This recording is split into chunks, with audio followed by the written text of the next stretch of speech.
नमस्कार, मैं आपका साथी सुमित अवस्थी। शाम के 7 बजने ही वाले हैं, वक्त चक्रव्यूह का हो गया है।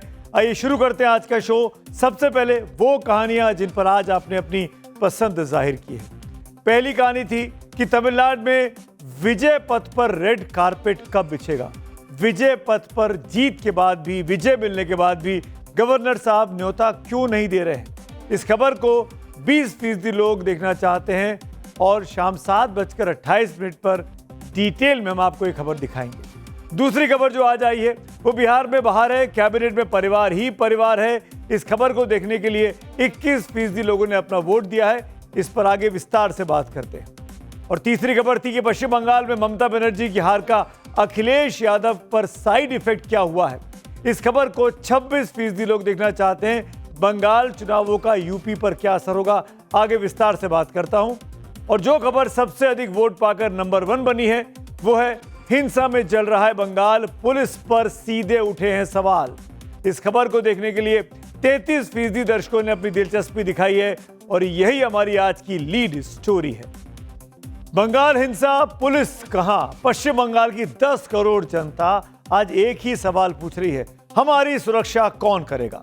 जिनके कंधों पर बंगाल में शांति की जिम्मेदारी है, जिन्हें बंगाल की सुरक्षा की जिम्मेदारी सौंपी गई है, वो है पश्चिम बंगाल के डीजीपी सिद्धनाथ गुप्ता। बारी बारी से चेहरे देख लीजिए।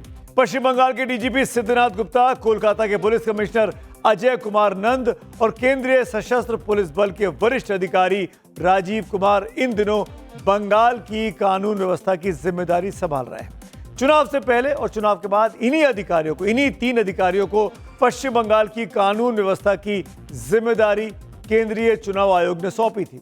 इन्हीं लोगों का काम था कि हिंसा को रोकें।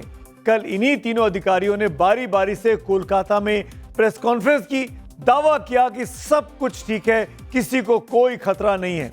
हिंसा रोकने का दावा ठोका, अपनी पीठ खूब थपथपाई। सुनिए पहले इन तीनों ने क्या दावे किए थे। कल दोपहर के साउंड बाइट्स हैं। From today morning, there has been no incident of any assault or any violence from today morning. আমাদের ভোট কলকাতায় শান্তিপূর্ণভাবে হলো। এর আগে আমরা যেটা আপনাকে বলেছিলাম, কোনো ইন্টিমিডেশন নেই, কোনো ভায়োলেন্স নেই, কোনো রকম থ্রেট নেই এবং ফ্রি অ্যান্ড ফেয়ারভাবে মানুষ বাইরে বেরিয়েছেন এবং ভোট দিয়েছেন। इलेक्शन सुचारू रूप से बहुत अच्छा हुआ और आगे भी शांति बनाए रखे के लिए हम लोग पूरे जो भी बन सकता है हमसे सीएपीएफ से सुरक्षा की दृष्टि से हम लोग उसको करते रहेंगे। कोई समस्या नहीं आएगी। अभी जो घटना दुर्घटना जो भी होगा उसके लिए हम लोग सब कैपेबल हैं, हम लोग अलर्ट हैं, सतर्क हैं, जागरूक हैं। किसी भी नागरिक को किसी भी तरह का कोई खतरा महसूस नहीं होगा, ये हम लोग आश्वासन देते हैं। तो ये 3 पुलिस अधिकारी बहुत बड़ी सेना के साथ सैकड़ों हजारों पुलिसकर्मी इनके अंदर काम कर रहे हैं। सेंट्रल पार्लियामेंट्री फोर्सेस के लोग काम कर रहे हैं। तीनों अफसर पूरी प्रेस कॉन्फ्रेंस में दावा करते रहे कि बंगाल में हिंसा का अंत हो चुका है। लेकिन प्रेस कॉन्फ्रेंस के कुछ ही घंटों के बाद, मेरे ख्याल से 8-10 घंटों के बाद, नॉर्थ 24 परगना के मध्यम ग्राम में सुवेंदु अधिकारी के पर्सनल असिस्टेंट चंद्रनाथ रथ की सरेराह हत्या कर दी गई। अब इन अधिकारियों से क्या ये पूछा नहीं जाना चाहिए कि कैसे चंद्रनाथ रथ की गोली मारकर सरेआम हत्या की गई। आप और आपका सुरक्षा तंत्र क्या कर रहा था जो चंद्रनाथ रथ को बचा नहीं सका। भरी भीड़ में वो जा रहे थे, वहां पर उन पर गोली चली है।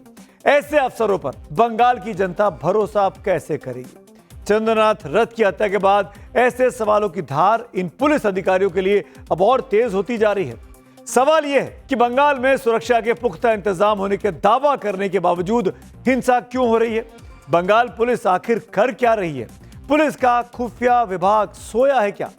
कथित तौर पर हिंसा को बढ़ावा देने वाली ममता सरकार की विदाई के बाद भी अपराधियों में पुलिस का खौफ क्यों नहीं दिखाई दिया। सोचिए जरा, जब बीच सड़क पर बीजेपी के इतने बड़े नेता के पर्सनल असिस्टेंट की हत्या हो जाए, वो नेता जो बंगाल का मुख्यमंत्री बनने वाला हो, जिसके बारे में दावा किया गया, वो बंगाल की आम आदमी की सुरक्षित क्या इस वक्त कोई भी व्यक्ति जो बंगाल में वहां रहता है वो सुरक्षित महसूस करेगा क्या। बंगालियों की सुरक्षा की जिम्मेदारी अब कौन लेगा। क्या बंगाल की जनता भगवान के भरोसे छोड़ दी गई है। सुवेंदु अधिकारी का कोई आम आदमी तो है नहीं, मुख्यमंत्री पद के वो प्रबल दावेदार हैं। दो बार ममता बनर्जी को चुनाव हरा चुके हैं। बंगाल की राजनीति में उनका सिक्का चलता है। ऐसे में उनके पीए का सरेआम खून हो जाना ये बताता है कि राज्य में हिंसा के बावजूद पुलिस अधिकारी कैसे गहरी नींद में सोए हुए हैं। 3 दिन रेकी करके fully pre plan murder, police ने इन्वेस्टिगेशन चालू किया। स्टेट का सीनियर पुलिस अफसर लोग आया। हम लोग बहुत पेनफुल हार्ट में ये जो मर्मांतिक हादसा हुआ इसका निंदा करने का कोई भाषा हम लोग के पास नहीं। 15 साल का महाजंगल राज का एक कुफल का नतीजा है। बीजेपी सरकार जब टेकअप कर लेगा तब धीरे धीरे गुंडा को सफाई करने का काम शुरू हो जाएगा। तो शुभेंदु अधिकारी को आपने सुना, वो साफ साफ कह रहे हैं कि ये प्री प्लान मर्डर है। शुभेंदु ये भी कह रहे हैं कि इसके लिए बाकायदा हमलावर 2-3 दिन से रेकी कर रहे थे। जब शुभेंदु अधिकारी को ये आभास है, ये पता चल रहा है, तो फिर पुलिस के पास, बंगाल पुलिस के पास ये जानकारी क्यों नहीं थी कि रेकी की गई है, चंद्रनाथ राय की जान को खतरा है? अगर जानकारी थी तो चंद्रनाथ रथ को सुरक्षा मुहैया क्यों नहीं कराई गई? उनकी जान बचाने की कोशिश क्यों नहीं की गई? अगर समय पर बंगाल पुलिस अपना फर्ज निभाती तो चंद्रनाथ को आज बचाया जा सकता था। बंगाल में हर बार चुनाव से पहले और बाद में हिंसा का इतिहास रहा। ये तस्वीरें उसी फायर की जो कल रात को हुआ है, उनकी गाड़ी पर चंद्रनाथ राय की। तो मैं कह रहा था कि बंगाल में चुनाव के बाद हिंसा का इतिहास है। बंगाल पुलिस चंद्रनाथ रथ को क्यों नहीं बचा पाई? मैं बार बार ये सवाल पूछ रहा हूं। ये आज सिर्फ बंगाल ही नहीं, पूरा देश जानना चाह रहा है कि हालांकि बंगाल की पुलिस कर क्या रही थी। बीजेपी का आरोप है कि रथ की हत्या के पीछे अभिषेक बनर्जी का हाथ है। सुनिए।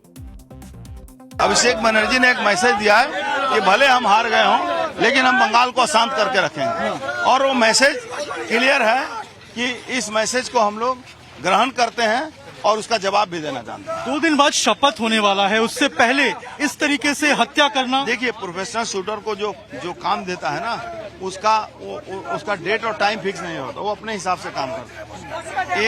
ये काम वो लोग प्रोफेशनल शूटर के द्वारा कर रहे हैं। आपको किस पे शक है? क्या लगता है किसने अभिषेक बनर्जी करवाया?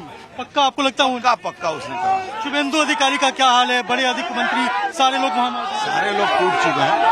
देखिए, बंगाल के लोग ऐसे भी नरम दिल के लोग होते हैं। इस तरह के हत्या भेद तो उनकी अवस्था खराब हो जाती है। तो एक मैसेज उसने दिया है, और इस मैसेज बंगाल के लिए, मैसेज बीजेपी के लिए कि अभी भी हम हैं। तो ये बात तो अर्जुन सिंह, जो कि बीजेपी के विधायक चुनकर आए हैं, वो अभिषेक बनर्जी का नाम ले रहे हैं इस हत्या के पीछे। लेकिन एक हत्या नहीं हुई है। बीते 3 दिनों में जब से चुनावों के नतीजे आए हैं, 4 मई के बाद से अब तक 6 लोगों की हत्या हो चुकी है।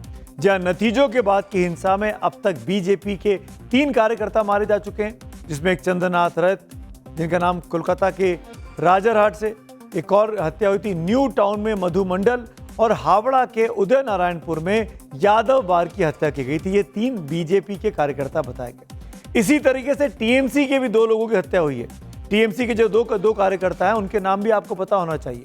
टीएमसी ने बीरभूम में अबीर शेख और बेलेघाट में विश्वजीत पटनायक की हत्या का आरोप बीजेपी पर लगाया है। यानी दोनों पार्टियां अपने कार्यकर्ता की हत्या का आरोप एक दूसरे पर लगा रही हैं। अब टीएमसी ने चंद्रनाथ रथ हत्याकांड की सीबीआई से जांच की मांग की है। पार्टी ने स्टेटमेंट जारी करते हुए कहा कि हम मध्यम ग्राम में चंद्रनाथ रथ की निर्मम हत्या की निंदा करते हैं। हम इस मामले में सख्त से सख्त कार्रवाई की मांग करते हैं। कोर्ट की निगरानी में सीबीआई जांच कराई जाए। भाजपा और टीएमसी कार्यकर्ताओं की हत्या की भी जांच कराई जाए। हालांकि प्रशासन ने हत्या की जांच के लिए एसआईटी का गठन कर दिया है।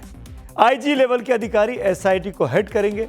इसमें नंदीग्राम थाने के अफसर शामिल हैं।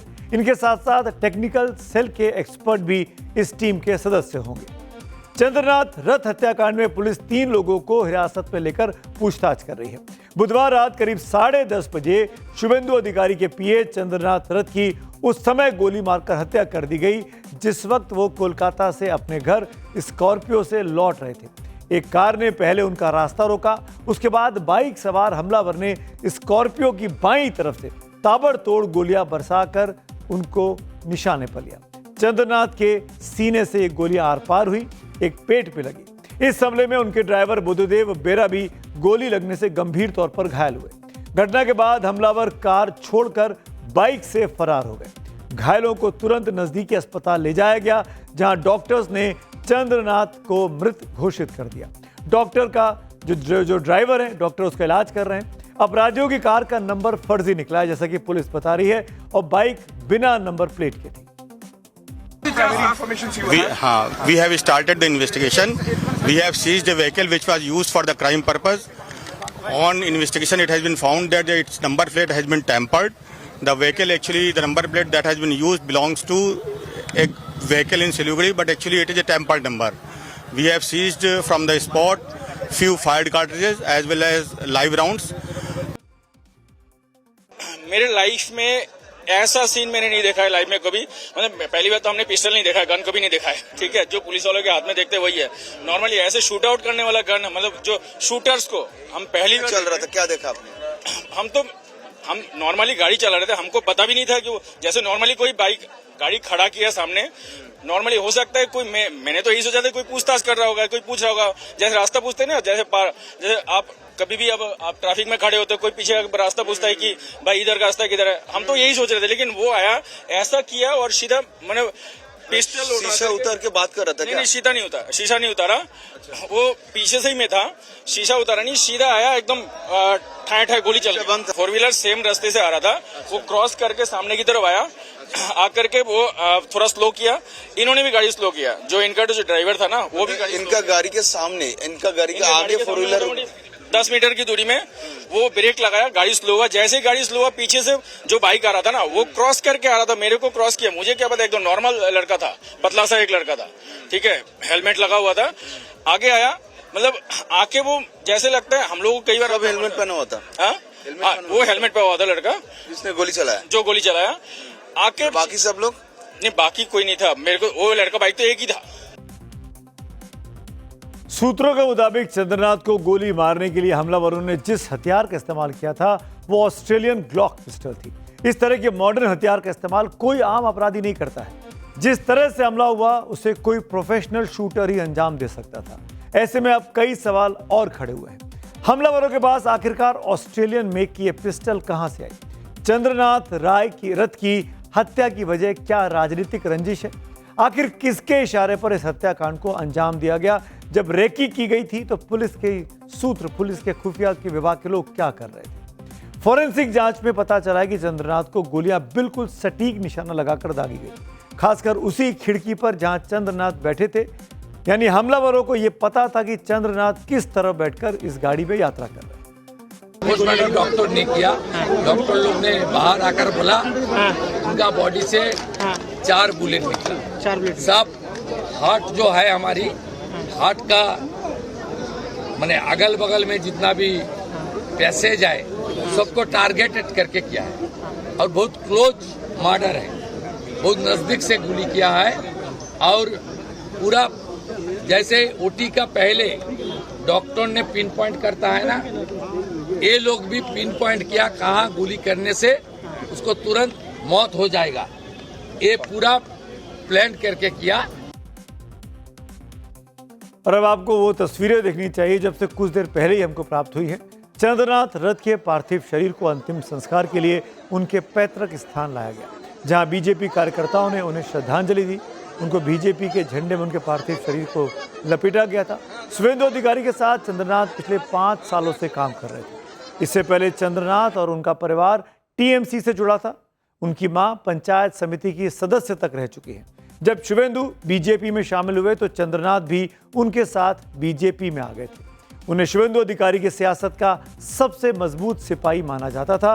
ऐसे में सवाल ये कि क्या उनकी हत्या राजनीतिक हार का बदला है, या फिर आपसी रंजिश, या फिर कोई और कारण है? আমি চাইছি দোষীরা শাস্তি পাক। কি শাস্তি চাই? আমি একজন মা, আমি চাইবো না তাদের ফাঁসি হোক, কিন্তু যাবজ্জীবন কারাদণ্ড চাইছি। আর চাইছি যে আমরা ভারতীয় জনতা পার্টি করি বলে আমরা আজকে ক্ষমতায় আসার জন্য আমাদের সভাপতি বিরোধী দলনেতা যখন বলছেন সুশৃঙ্খলভাবে থাকতে। তখন শাসক দলের যারা গরম গরম বক্তব্য দিয়েছিল যে 4 তারিখের পরে দিল্লির কোনো ভাব রক্ষা করতে পারবে না, সেটাই তারা দেখিয়ে দিল। আমি আজকে নতুন সরকার যে গঠন করবে তার কাছে জানাবো যে আমার ছেলের এই মৃত্যুর যেন শাস্তিটুকু হয়। सीधे तौर पर पॉलिटिकल किलिंग की बात चंद्रनाथ की माताजी कर रही है। 3 अधिकारी, मैं फिर से बोलूंगा, सिद्धनाथ गुप्ता, अजय कुमार नंद और राजीव कुमार, इन तीनों को चुनाव कराने की जिम्मेदारी दी गई थी। सिद्धनाथ गुप्ता और अजय नंद को तो मार्च के महीने में आचार संहिता लागू होने के बाद इन पदों की जिम्मेदारी दी गई थी। यानी पुराने लोगों को हटाकर चुनाव आयोग ने इनको जिम्मेदारी दी थी, क्योंकि पुराने लोगों पर भरोसा नहीं था कि वो टीएमसी की मदद कर सकते हैं, ममता की मदद कर सकते हैं। पर ये लोग तो न्यूट्रल माने जा रहे थे। फिर इनके कानों पर जू क्यों नहीं रहेगी? क्यों इन्होंने ऐसी सुरक्षा इंतजाम नहीं किए कि एक भी चंद्रनाथ रथ के समेत बाकी जो 5 लोग मारे गए उनकी हत्याएं नहीं होती? चंद्रनाथ रथ की हत्या को लेकर बंगाल का अब सियासी तापमान बहुत गर्म हो चुका है। बीजेपी और टीएमसी के नेता एक दूसरे पर आरोप लगा रहे हैं। इस बीच हत्या के विरोध में पश्चिमी मिदनापुर में विरोध प्रदर्शन भी शुरू हुए। चंद्रनाथ की हत्या के बाद अब शुभेंदु अधिकारी की सुरक्षा व्यवस्था की भी समीक्षा की जा रही है। अभी उन्हें जेड कैटेगरी की सुरक्षा कवर मिला हुआ है, लेकिन जल्द ही माना जा रहा है कि इसको और सख्त किया जा सकता है, बढ़ाया जा सकता है।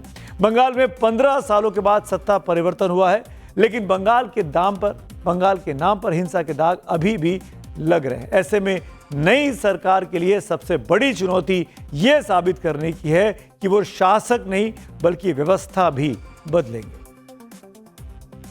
एक तरफ पश्चिम बंगाल को सजाने संवारने की जिम्मेदारी अब बीजेपी के कंधों पर है, तो दूसरी तरफ ममता बनर्जी की हार का पोस्टमार्टम हर कोई अपने अपने बयानों से कर रहा है। चुनाव के दौरान अपने वायरल त्यागपत्र को लेकर चर्चा में रहे तृणमूल कांग्रेस के पूर्व राज्यसभा सांसद जवाहर सरकार ने जो कहा है वो तृणमूल की स्थिति को बयां करता है। 2 साल पहले ही मैंने अपने त्यागपत्र में टीएमसी की हार की स्क्रिप्ट लिख दी थी। देखना चाहिए जवाहर सरकार के इस पोस्ट को।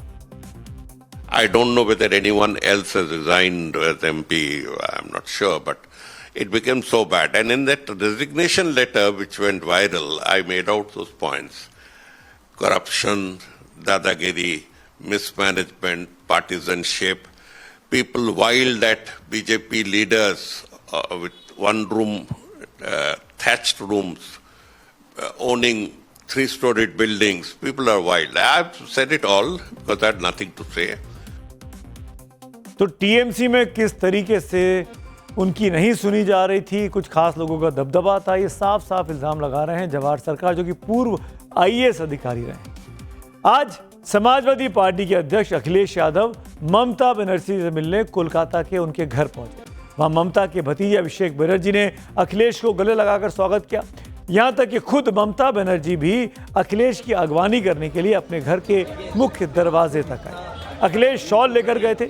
अखिलेश जैसे शॉल उड़ाने के लिए आगे बढ़े, ममता दीदी ने कहा इसकी क्या जरूरत थी। इस पर अखिलेश बोले, दीदी आप लड़ी हैं, आप हारी नहीं हैं।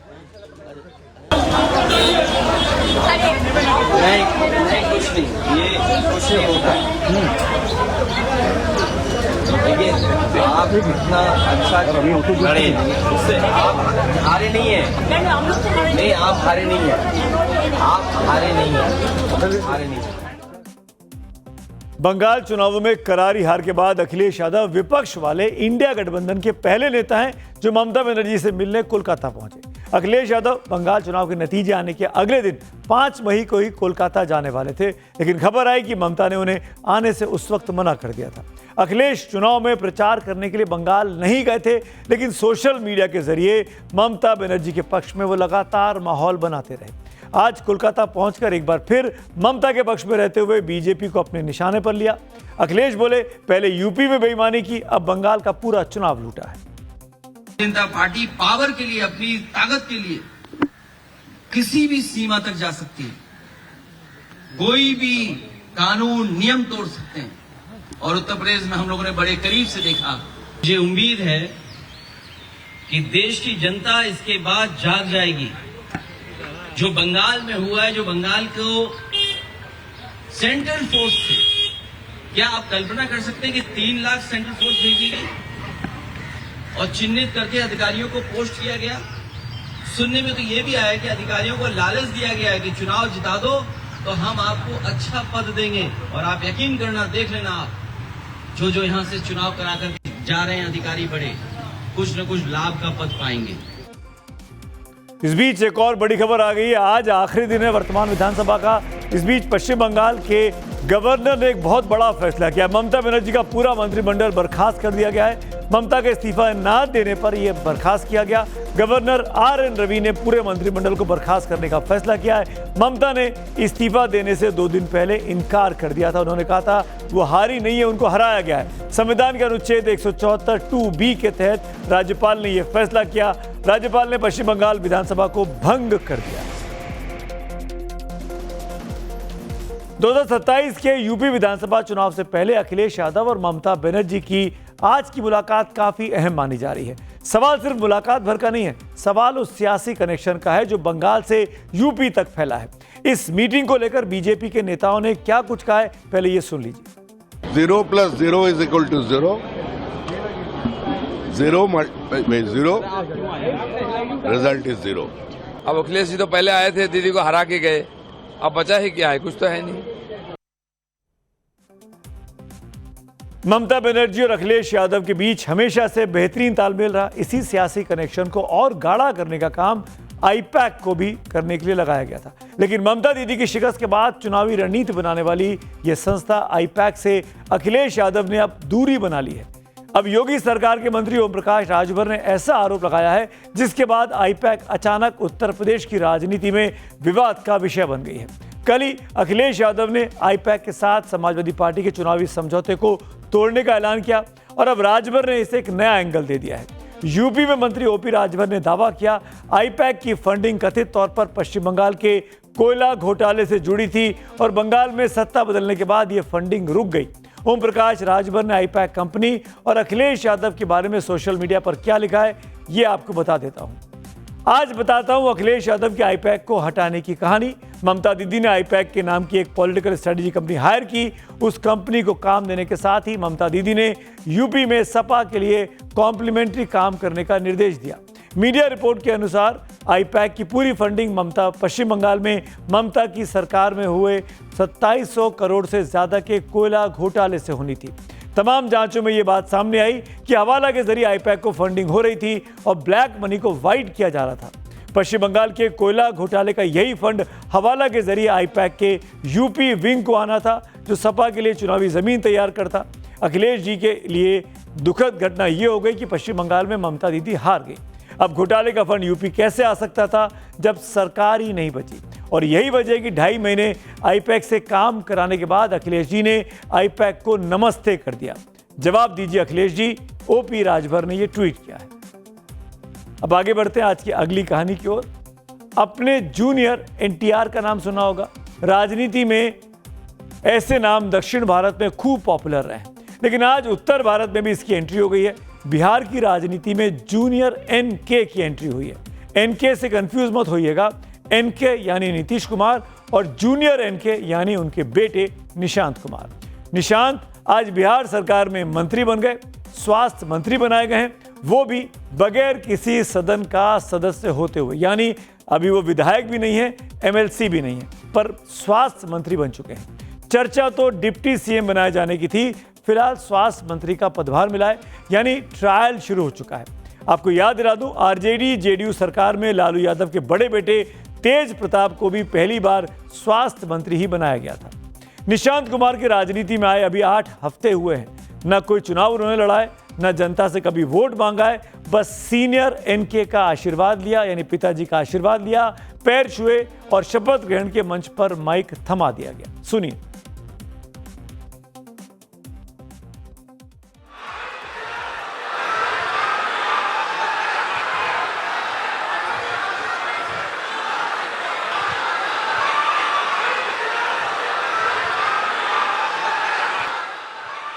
दरअसल सम्राट चौधरी के मुख्यमंत्री बनने के 22 दिन के बाद आज कैबिनेट का विस्तार किया गया। इस मेगा इवेंट में PM नरेंद्र मोदी से लेकर गृह मंत्री अमित शाह के साथ साथ अध्यक्ष नितिन नवीन भी शामिल हुए और खुद नीतीश कुमार भी वहां पर थे। आज के कैबिनेट विस्तार में नीतीश कुमार के बेटे निशांत कुमार समेत 32 मंत्री सम्राट कैबिनेट में शामिल हुए हैं। नई कैबिनेट में बीजेपी से 15 हैं, जेडीयू से 13 हैं, एलजेपी रामविलास से 2 हैं, एचएएम से और आरएलएम से एक शख्स को मंत्री बनाया गया है। और कमाल की बात देखिए, तकरीबन सभी दलों से मंत्री बनाए जाने वाले किसी न किसी नेता की जड़ें वंशवाद से, परिवारवाद से सीधे जुड़ रही हैं। लेकिन सबसे अधिक चर्चा निशांत कुमार की है। निशांत कुमार लंबे समय तक राजनीति से दूर रहे। अपने जीवन के 45 से ज्यादा सावन देख चुके निशांत हमेशा लाइमलाइट से दूर रहे। कहा जाता है कि उन्हें राजनीति में ज्यादा दिलचस्पी नहीं है, लेकिन पिछले कुछ महीनों में तस्वीर बदलने लगी। पहले जेडीयू में उनकी एंट्री की गई, फिर पार्टी बैठकों में उनकी मौजूदगी दिखाई गई, राज्य में उनसे सियासी यात्राएं कराई गई और अब सीधे मंत्री पद सौंप दिया गया है। आज मंत्री पद की शपथ ग्रहण से पूर्व निशांत कुमार ने 7 सर्कुलर रोड स्थित आवास पर अपने पिता और पूर्व मुख्यमंत्री नीतीश कुमार के आशीर्वाद लिए और जब शपथ ग्रहण के मंच पर नीतीश कुमार पहुंचे तब भी निशांत ने उनके पैर छुए थे। हम सब पिताजी के मार्गदर्शन और आदरणीय मुख्यमंत्री श्री सम्राट चौधरी के नेतृत्व में काम करेंगे। जो भी दायित्व मुझे मिला है पार्टी के वरीय अधिकारियों से, उन्हें ईमानदारी से काम करने की कोशिश करूंगा और विकास का क्रम जारी रखेंगे। नीतीश कुमार के बेटे निशांत कुमार के मंत्री बनने के बाद लालू यादव के बेटे और आरजेडी के कार्यकारी अध्यक्ष तेजस्वी यादव को बैठे बिठाए मौका मिल गया। तेजस्वी का कहना है कि कम से कम अब उन पर वंशवाद के आरोप तो नहीं लगेंगे। तो कौन बनेगा नहीं बनेगा इससे क्या फर्क पड़ने वाला है। निशांत जी का भी नाम आ रहा है। अब जो लोग हों भाई, बने ना बने, हमने तो विधानसभा में कह ही दिया ना भाई, अब तो मेरे ऊपर परिवारवाद का आरोप नहीं लगेगा और नहीं लगाना चाहिए अब उन लोगों को। तो सब कहती कुछ है, करनी कुछ है, उन लोगों का तो है ही। वहीं निशांत के मंत्री बनने पर लालू यादव की बेटी रोहिणी आचार्य ने भी तंज कसा है। रोहिणी ने सोशल मीडिया प्लेटफॉर्म एक्स पर अपने पोस्ट में नीतीश कुमार के साथ साथ निशांत कुमार पर भी निशाना साधा।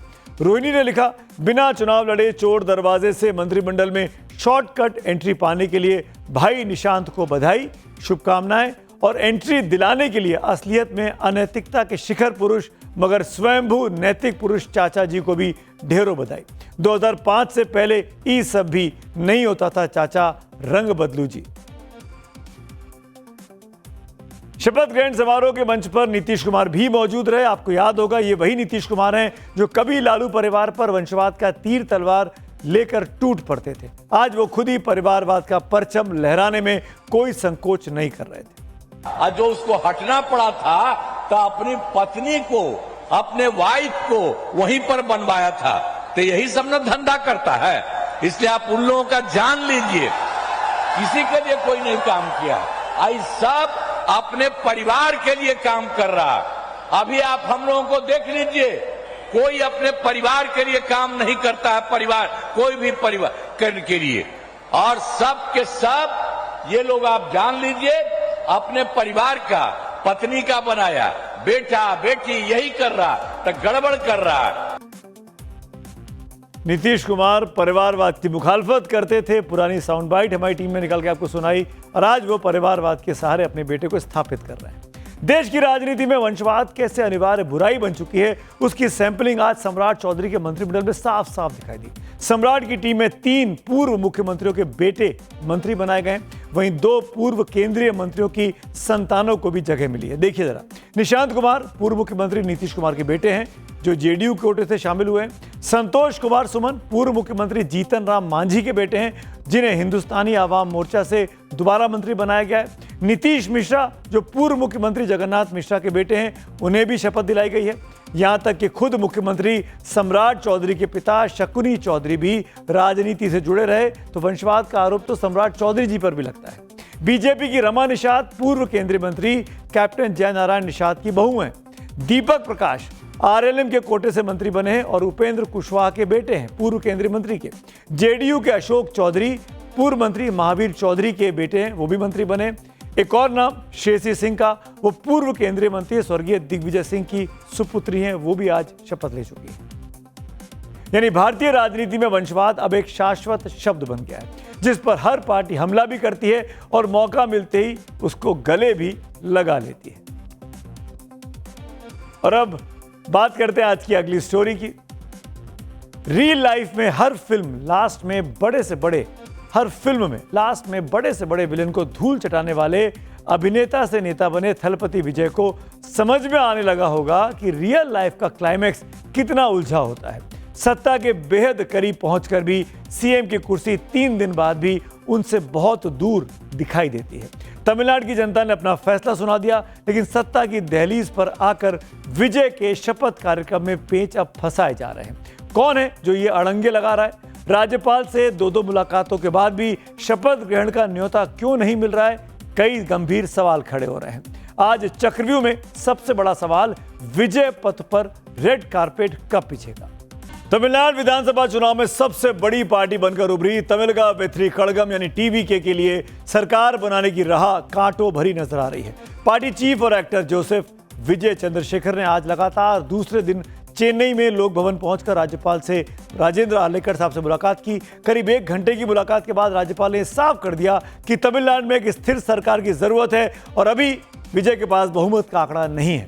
लोक भवन की ओर से जारी प्रेस रिलीज में यह साफ तौर पर कहा गया है। तमिलनाडु के राज्यपाल राजेंद्र आर्लेकर ने विजय को लोक भवन में आमंत्रित किया। इस मुलाकात के दौरान राज्यपाल ने स्पष्ट किया, सरकार बनाने के लिए बहुमत के लिए आवश्यक समर्थन पत्र अब तक वो नहीं दिखा पाए हैं। जाहिर है अब विजय मुख्यमंत्री पद की शपथ तभी ले सकेंगे जब राज्यपाल को बहुमत का मैजिक नंबर यानी 118 विधायकों का समर्थन दिखाकर सेटिस्फाई कर पाएंगे। इससे पहले विजय बुधवार को गवर्नर आर्लेकर को 113 विधायकों का समर्थन पत्र सौंप चुके थे। अब तक विजय को कांग्रेस की ओर से ही समर्थन की चिट्ठी मिली है, यानी टीवीके के 108 के साथ कांग्रेस के 5 विधायकों को ही कई उनके पास समर्थन है। आंकड़ा 113 ही पहुंच पाया है। सवाल बाकी के 5 विधायकों को लेकर है। सीपीआईएम के 2, सीपीआई के 2, वीसीके के 2, इन विधायकों को मिला दे तो यह आंकड़ा बहुमत के पार 119 पर पहुंच जाएगा। लेकिन अब तक इन तीनों पार्टियों की ओर से विजय को समर्थन वाली चिट्ठी नहीं दी गई है। हालांकि तीनों पार्टियों ने आज जो बयान दिए हैं उससे यह साफ होता है कि विजय को सीएम बनते देखने में उनको कोई दिक्कत नहीं होगी। आप खुद सुन लीजिए इन तीनों पार्टियों के बयान। One party has emerged as single largest party, and that single largest party makes claim to form the government, and it should be given the chance, opportunity to form the government. After having a discussion with our frontline leaders of our party, so we will organize a high-level committee meeting tomorrow evening. We will wait for the decision of CPI and CPM. Tamil Vetri Kazhagam and its leader, Mr. Vijay, who have been voted as the single largest party by popular verdict, why he is not being called upon to stake his claim and take oaths, then reasonable time can be given to prove his majority on the floor of the House. This the governor of Tamil Nadu is not doing. This creates a lot of suspicion. So the governor of Tamil Nadu should follow strictly the democratic convention. Left को सुना आपने, सीधा सीधा governor पर इल्जाम लगा रहे हैं। कांग्रेस का भी यह सीधा आरोप है कि दिल्ली के इशारे पर राज्यपाल फैसले लेने में जानबूझकर देरी कर रहे हैं, इसीलिए विजय को अब तक सीएम पद की शपथ नहीं दिलाई गई है। Members has been elected from that party. Therefore, Congress party with 5 members support, it becomes 113. Halfway mark is 118. The governor is BJP because he's from a former BJP man, and we all know that the BJP's mindset and the Delhi's mindset is not to make Mr. Vijay as chief minister. Delhi don't want Vijay to be the chief minister. तो विजय के शपथ के रास्ते में राजेंद्र आर्लेकर जो कि राज्यपाल हैं उनको खड़ा कर दिया है। वो खड़े हो गए, ऐसे इल्जाम विपक्ष लगा रहा है, कांग्रेस लगा रही है, लेफ्ट लगा रहा है। राज्यपाल के अधिकारों को लेकर सुप्रीम कोर्ट भी मुंबई केस में साफ कह चुका है कि बहुमत का फैसला विधान भवन में होगा, ना कि राजभवन में। आपको यहां याद होना चाहिए कि महाराष्ट्र में 2019 के नतीजों के बाद क्या हुआ था। त्रिशंकु विधानसभा बनी थी, किसी की भी सरकार नहीं बन पा रही थी, राष्ट्रपति शासन लगाना पड़ा था। लेकिन 23 नवंबर 2019 की सुबह एक बेहद नाटकीय और चौंकाने वाली घटना होती है। सुबह 6 बजे के आसपास महाराष्ट्र से अचानक राष्ट्रपति शासन हटा दिया जाता है। राज्यपाल भगत सिंह कोश्यारी ने अपने विवेक का विवेक का इस्तेमाल करते हुए बीजेपी के देवेंद्र फडणवीस को मुख्यमंत्री और एनसीपी से बागी हुए अजीत पवार को उस वक्त उप मुख्यमंत्री पद की शपथ दिला दी थी। यह सरकार 80 घंटे में चली गई थी क्योंकि अजीत पवार पर्याप्त एनसीपी विधायकों का समर्थन हासिल नहीं कर पाए थे और दोनों लोगों ने इस्तीफा दिया था। त्रिशंकु विधानसभा के हालात में अब तमिलनाडु के राज्यपाल के पास क्या ऑप्शन रह जाता है, इस पर संविधान के विशेषज्ञ क्या कहते हैं, सुनिए सर।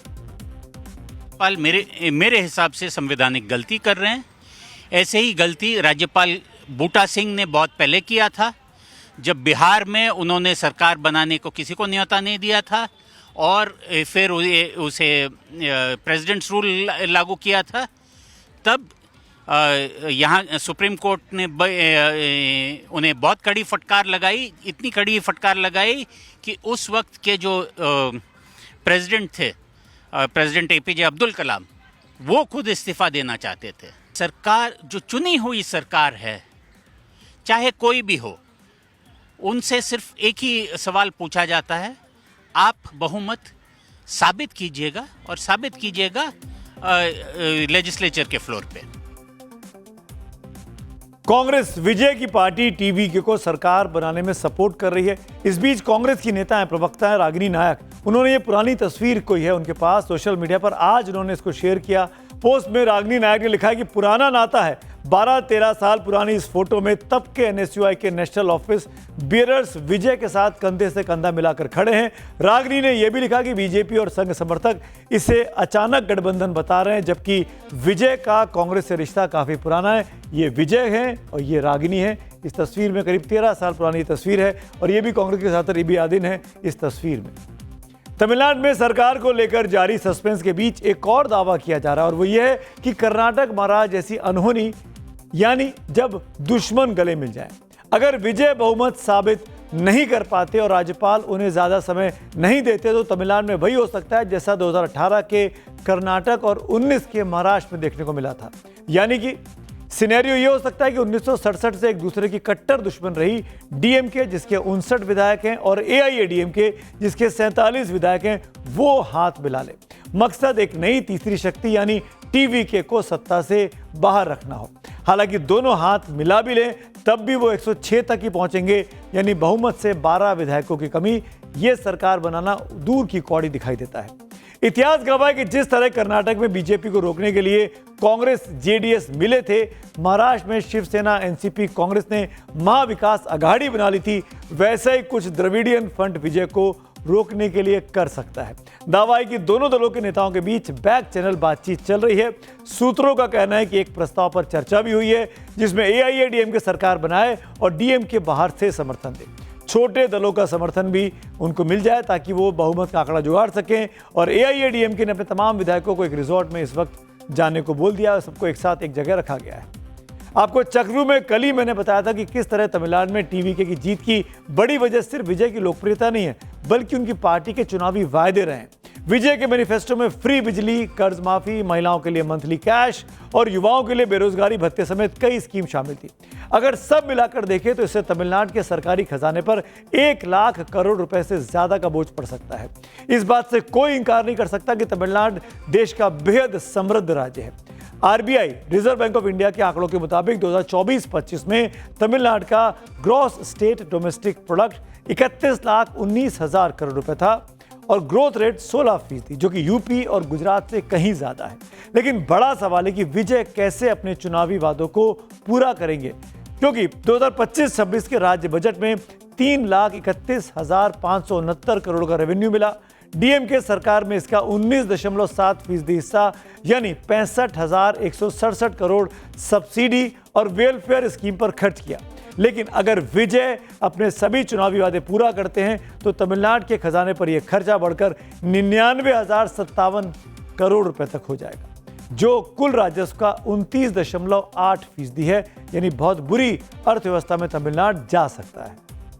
खैर, विजय इस हिसाब किताब को कैसे मैनेज करेंगे ये तो उनके इकोनॉमिक एडवाइजर तय करेंगे, लेकिन तमिलनाडु की जनता को इंतजार है विजय के शपथ ग्रहण का, क्योंकि विजय का ये शपथ सिर्फ एक सीएम के रूप में नहीं बल्कि उस आम जनता के गुस्से के प्रतिनिधि के रूप में होगा जिसने दशकों तक इंसाफ का इंतजार किया और जो क्लाइमैक्स में आकर विलेन को मारकर जीतता है और सेलिब्रेट करता है। वो जीत और वो सेलिब्रेशन अब तमिलनाडु की जनता देखना चाहती है। कार्यक्रम के आखिर में वक्त हो गया पब्लिक व्यू का। निशांत कुमार के ऊपर पब्लिक व्यू में विवेक पांडे लिखकर भेजते हैं, सम्राट कैबिनेट में जूनियर नीतीश के आने से एनडीए द्वारा उठाए जाने वाला परिवारवाद का मुद्दा फुस हो गया, क्योंकि नीतीश के पुत्र होने के अतिरिक्त निशांत कुमार की कोई विशेष पहचान नहीं है। एक और पब्लिक व्यू अखिलेश यादव के बारे में ललित कुमार लिखते हैं, अखिलेश यादव समाजवादी पार्टी को समाप्तवादी पार्टी करके छोड़ेंगे, अगला नंबर इनका ही होने वाला है। तो आज मेरे साथ इतना ही। चक्रव्यूह में कल शाम मुलाकात होगी, तब तक के लिए शुभ रात्रि।